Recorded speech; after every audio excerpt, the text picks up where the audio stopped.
बिस्मिल्लाहिर्रहमानिर्रहीम। मस्जिद नबवी में असर के बाद क्या होता है, यह आप देख सकते हैं कि मस्जिद नबवी में असर के बाद मुख्तलिफ़ हलके लगते हैं कि यहाँ पर बच्चों को कुरान पढ़ाया जाता है। एक ये हलका है, आप यूँ समझिए कि ये क्लासेस हैं।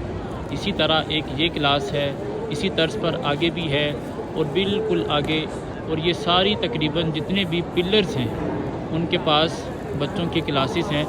जिस तरह पाकिस्तान में बच्चों को कुरान पढ़ाया और सिखाया जाता है और उसके लिए मदारस कायम हैं कि जहाँ पर बच्चों को कुरान हिफ्ज़ करवाया जाता है, उसी तर्ज पर मस्जिद नबवी में भी ये छोटे छोटे मदारस हैं, या आप यूँ समझिए कि ये क्लास है। ये मस्जिद नबवी भी एक मदरसा है कि जिसमें उसी तर्ज पर बच्चों को कुरान पढ़ाया और सिखाया और हिफ्ज़ करवाया जाता है।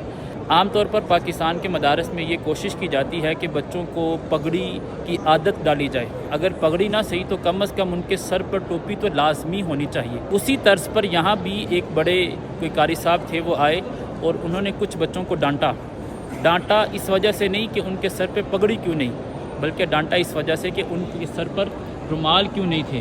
तो आप देख सकते हैं कि यहाँ पर तकरीबन सभी बच्चों के सरों पर टोपी है, तो वहाँ उनके सरों पर रुमाल भी है।